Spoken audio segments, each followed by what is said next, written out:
Hi, everybody. My name is Tabitha St. Bernard Jacobs, and I am with the Women's March, and I am super excited today to be launching Wellness Wednesdays.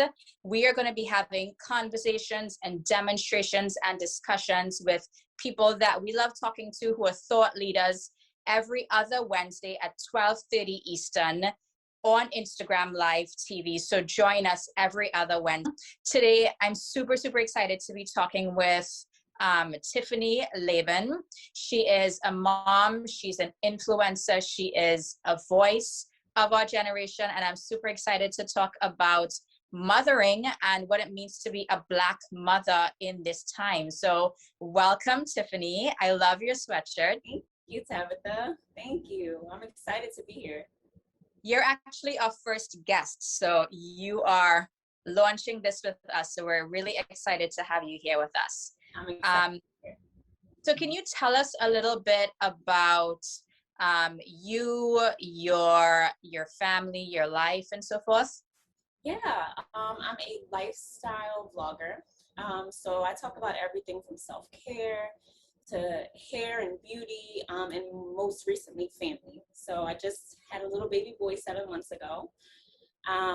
And so it's me, him, and my husband, and I just share everything that I'm kind of going through, all the things that I didn't expect as a mom or that I wasn't prepared for, all the things that I'm learning, just sharing it with my community and just trying to, I guess, make someone else's path a little bit easier as I learn these things, sharing the little gems that I'm learning. Yeah.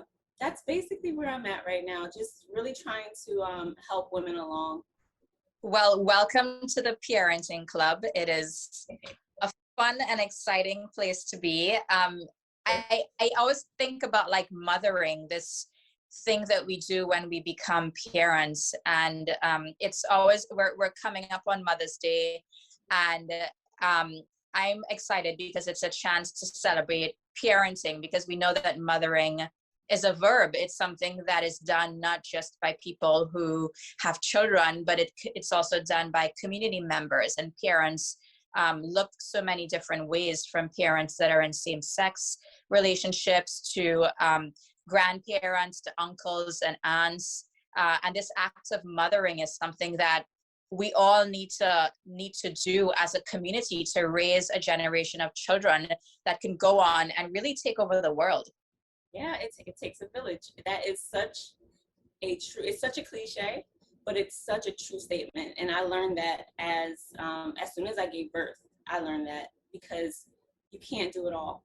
You cannot do it all. Raising a child, you need hands in there. And my community, oh my God, I have relied on them so much. It's the only way that I'm sitting here having this conversation with you.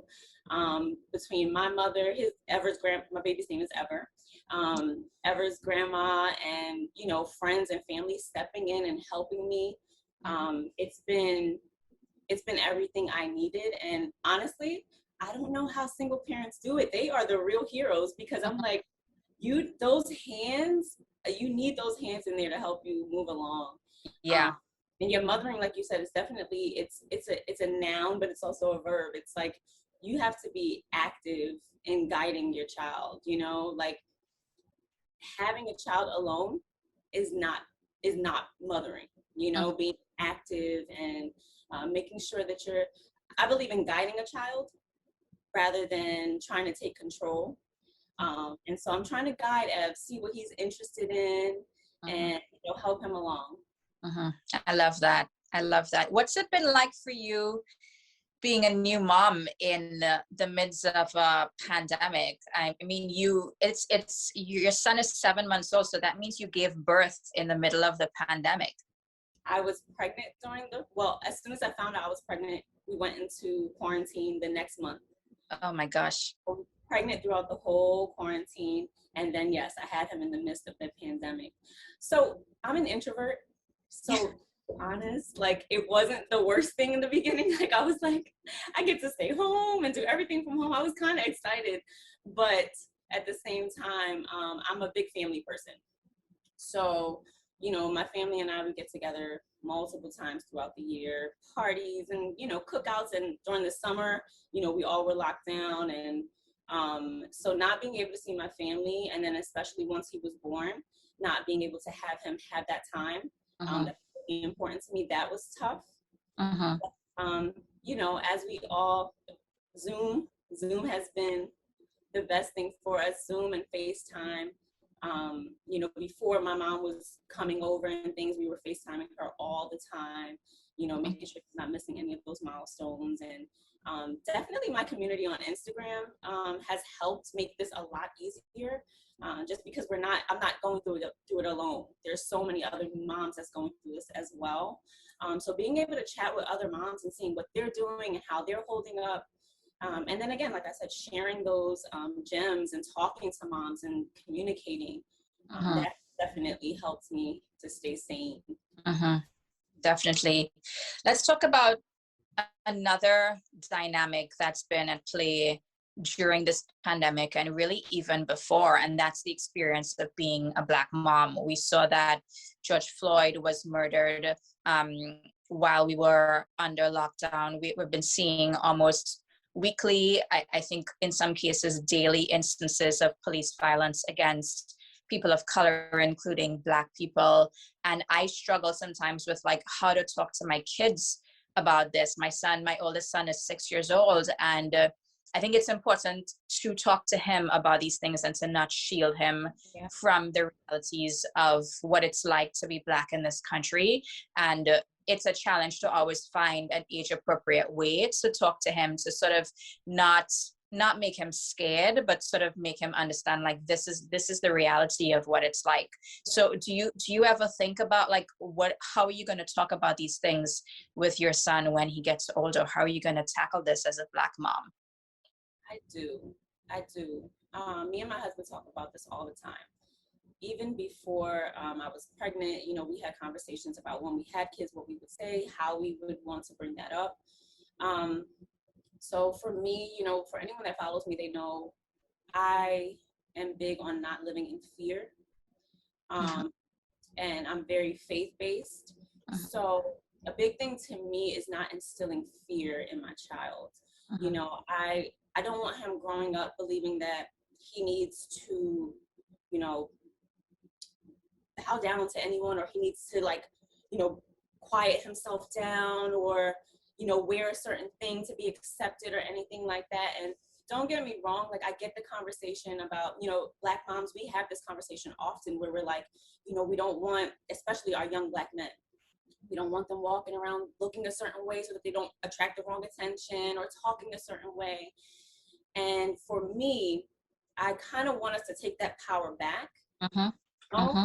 I believe a young Black man should be able to walk around however he pleases, because that does not determine who he is. Right? You know, and, you know, his counterparts are able to walk around wearing whatever and saying whatever. And I believe that he should have that freedom as well. So when I think about talking to Ev, when he, you know, I have a little more time, and I'm grateful that I have a little more time before I have to have this conversation. But when I do, the biggest thing that I want to empower in him is that he's powerful. He's king. He doesn't. He's going to be raised with respect. You know, and especially to respect anyone that respects him, but not to accept hate or cower down to hate or anything like that. And you think about it, in our history, the people who made the changes are those who were empowered, life was spoken into them. And so that's what's major to me and my husband, is making sure that Ever knows he's powerful, he's raised with respect, and that I empower him to walk in his purpose, whatever that is. Yeah, I think it's so important for us as parents of kids of color to instill in them that inner strength, that inner power, to know that, you know, society will try to define you, this world will try to define you, but it's on you to reject that and to say, this is who I am, and to stand strong in your purpose. That's so important for kids of color. I think about the fact that, you know, young kids are made to, there was a video recently of a young kid, I think age 6, who was arrested for something that was akin to having a tantrum at school, and his behavior was put in the context of an adult context, and made to be criminalized. And I think about how difficult it is for young kids to be growing in this country, young kids of color to be growing in this country, and having to deal with the fact that they're robbed of their innocence. So I think it's so great that you're raising your son that way, and that it's important for us as Black moms to always instill in them that inner strength and that inner clarity and that boldness and that really sense of strength and power, that they can go out there and they can really do whatever they want to do, even if society tries to box them in. Opposite side, I get when you want to have the difficult conversation and kind of prepare them, like, you know, don't do this and don't do that. I get that, because that's coming from a place of love and protection. So we absolutely get it. But I think that can go the wrong way. You know, then you instill that fear, you know, that they feel fearful of it. And I don't think that's doing them any justice. I think, but like you said, we have to instill that power and that strength and that knowing who they are and that they're important and that what they have to say is important and the way they present themselves is important and their culture is important. It's okay. We dress a certain way and we talk a certain way. That's us. That's what makes us beautiful. So I think just empowering him to be who he is the best thing that I can do for him growing up. That's so true. That's powerful. Is there anything that you've learned about being a Black mom that was sort of unexpected for you?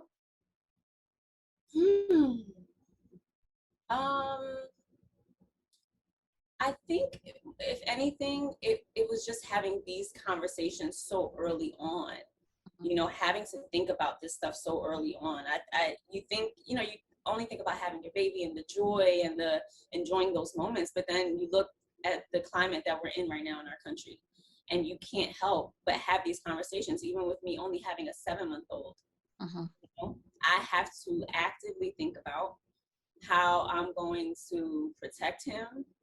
You know, I have to think about, you know, where am I going to send him to school, or what, you know, those things matter as far as the safety of our children. So like we have to think about all those things that you know, our white counterparts don't have to think about a lot of the time. Those are things that we have to think about right now. Like me and my husband are having those conversations, like, do we move to a different neighborhood, do we stay here, it's, you know, that's the thing that I think surprised me the most, was having those conversations so early on. You know, but one day at a time, and just trying to listen to my intuition and make the best decisions that I can. Right. And not panicking, and again, not living in fear, live somewhere or go somewhere, like just kind of going with the flow.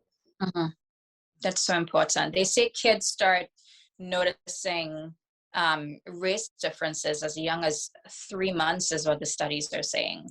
So it's important to raise kids in an atmosphere of strength and bravery and not living in fear while having these conversations with them, because these things greatly impact our lives. You touched on this earlier, but I wanted to know if you can talk a little bit more about what it means to be in community as a Black mother, especially during this time. Women's March has a really vibrant and dynamic community of women from not just all over the US, but all over the world. And that community really empowers the work that we do. It's a community of everyday women who are realizing their own political power in so many ways to enact the change that they want to see in this country. So just curious about your thoughts about what it means to you to be in community. Yeah, like I said, that's been the most important thing to me. You know, just as a mom, my mental health, being able to take a break is important. I think when I listen to moms as they talk to me, you know, I really look at my following as my family, because a lot of times there's family around me that don't really understand what I'm going through, but I can connect with a mom on Instagram, and I'm like, oh my God, I'm not the only one.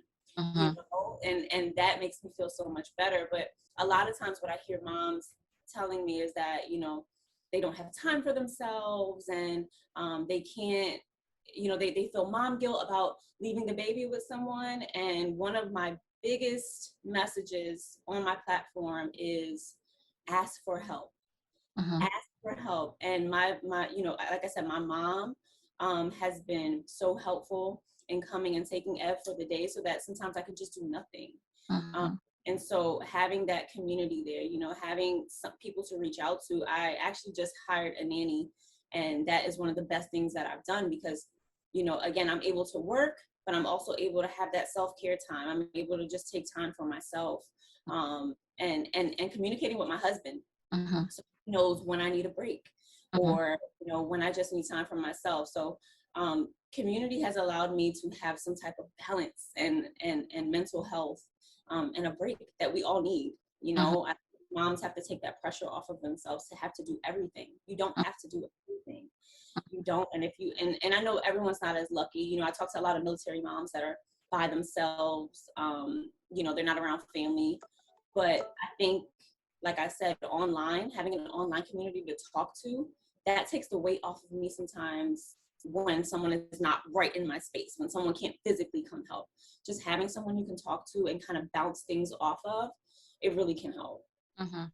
That's so important. And I think that you brought up something that's really key around community, and it's that community has really been leaning into providing for parents what they need right now. But what we urgently need is for this administration and the government to provide relief for parents, so that we don't have to lean on certain networks. Because the reality is that a lot of parents, a lot of moms, don't have family close by. They may not have the resources to get a nanny. So what are the supports in place to be able to empower everybody to be the best parents that we can really be, and to be able to provide for our kids the way that we really need for them to have the types of resources they need to be successful in their lives. So I think that's why it's so critical for the government to provide the relief that's needed through things like the Marshall Plan for Moms. And, you know, we've been doing a lot of work around that. We've also been working with another organization called Moms Rising, who's been talking about the need for paid family leave and things like childcare and so forth. And I think that's why it's critically important to create those safety nets for parents who don't have the privilege of having family close by and having the types of resources to get a nanny and so forth. Exactly. Everybody deserves. It's not even that everyone deserves it. It's that every mom needs it. You know, moms that are powering through because they have to, but that shouldn't have to be a thing. You know, they shouldn't have to go into mental overload and feeling completely overwhelmed. They should have the resources to have help when they need it. You know, absolutely. That was a great point. Definitely. Well, Tiffany, thank you so much for making the time to chat with us today and for kicking off our Wellness Wednesdays. We're super happy to have had a chance to chat with you. And I'm sending you like all of the good wishes for you and your family and the new baby. It's a really exciting time. So sending you lots of love and good wishes. Thank you so much. Thank you. Thank you for having me.